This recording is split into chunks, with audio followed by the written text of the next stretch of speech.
السلام عليكم ورحمة الله وبركاته. سومالي وين وايد السلام ميل والبات شوكتان وعبد محمود قلا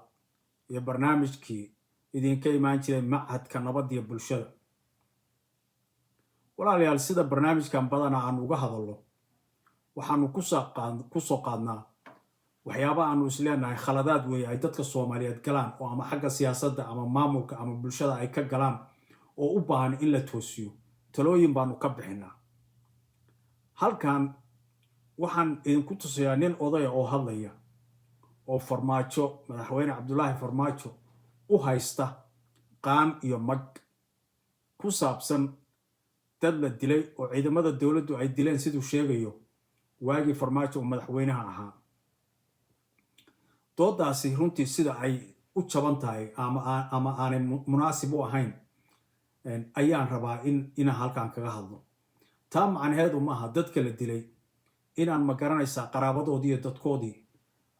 aanay xaqooda u doodin oo haddii xaq darro lagu dilay aanay arrintooda ka daba tagin taas waa waajib waana taageeraynaa laakiin arrinta sida loo raacayo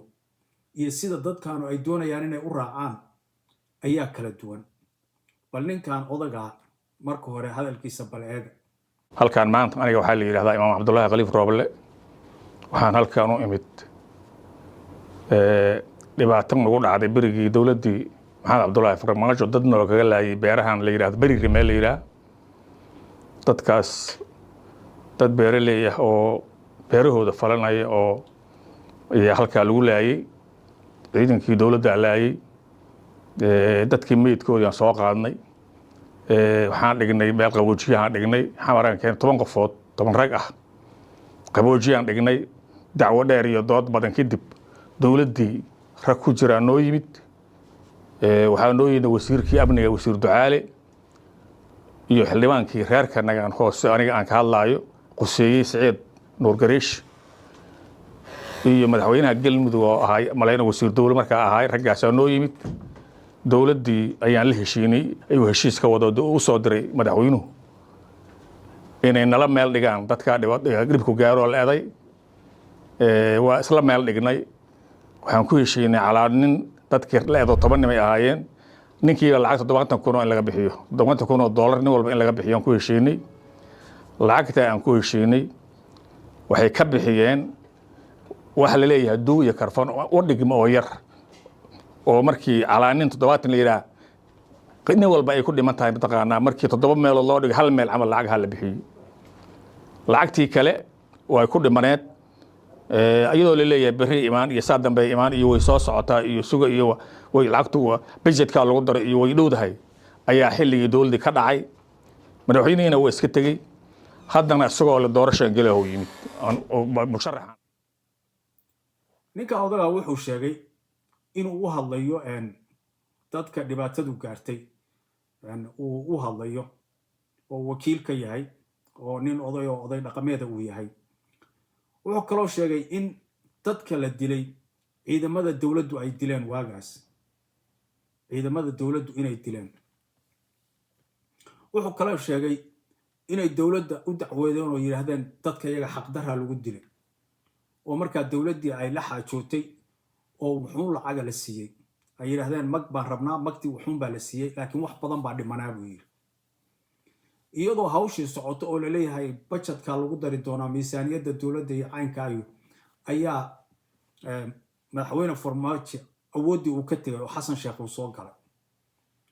horta dadka la dilay oo Soomaaliyeed waa ayaan daro inay ciidamada Soomaaliyeed dad Soomaaliyeed oo shacab dilaan oo ay laayaan hadday sadhacday waajibkaas wuxuu saaran yahay dawladda waa inay dawladdu ka garbaxdo arrintaas ma aha Farmaajo iyo shakhsi maaha waa dawladda weeye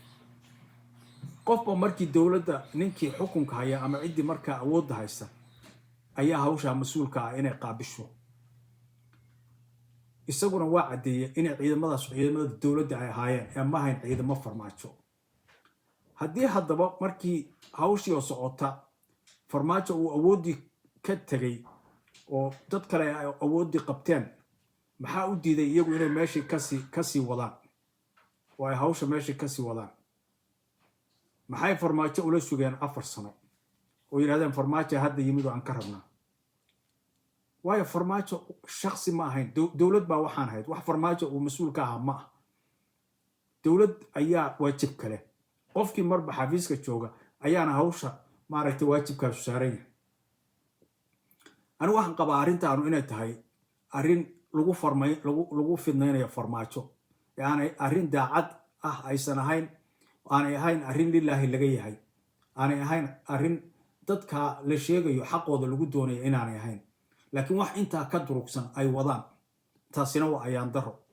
waxay la mid tahay farmaajo filada ka soo baxayo wallahi waa ka soo saarayna hadaad ku gaarto tibij hay dishay wax aad garanaysaan oo kale wax la mid ah ila muuqataan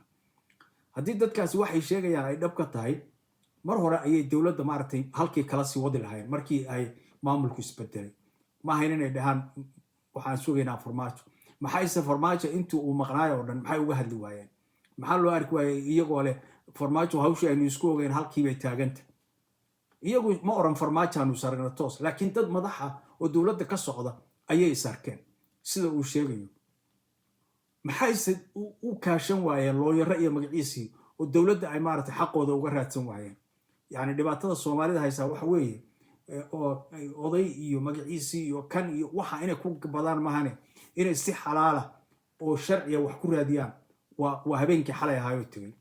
looyarada Soomaaliyeed iyo garyaqaanadana marar badan baa wareeda dadka isbara oo dadka inaad wax u qabataan bara xataa bilaash ugu sameeyay war qofkii dulmiga laga galo noo imo dhaha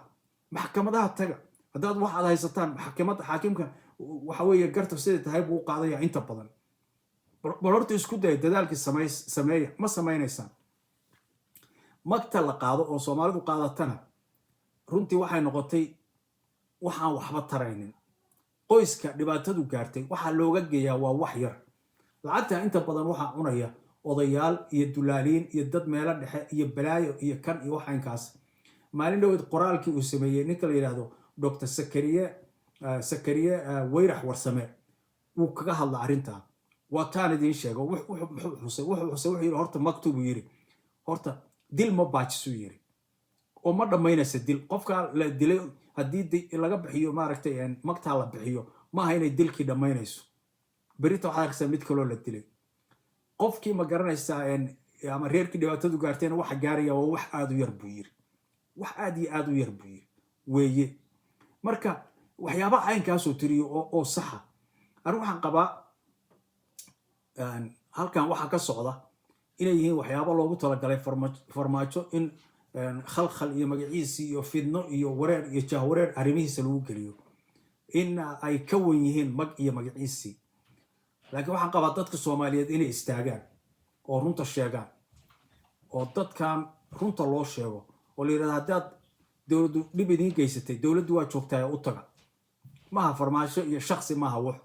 wuxuu shakhsi maaha wuxuu waa dawladda kala xajooda u taga ama idinku u taga ama looyariye sharci u mara idinka yaqaan laakiin waxaan waa inay joogsadaan qof la iska qabsanayo oo dawladdu u shaqeynaya oo markii wax la gaaraan leeyahay ma adaa shakhsi ka mas'uula dawladii iyo dadweynaha marka lama matali karo dhibaatay noqonaysa haddii qofkii aanu isagu wixiiba shakhsi wixii ay noqonayaan lama matali karo dawladiiba dhibaatay taas noqonaysa waa jeclaan lahaa dadka Soomaaliyeed oo waxay idin la tahay bal arrinta inaad ka hadashaan waxaan idinka codsanaynaa inaad barnaamijka taageertaan like iyo subscription ku samaysaan aad iyo aad baad u mahadsantihiin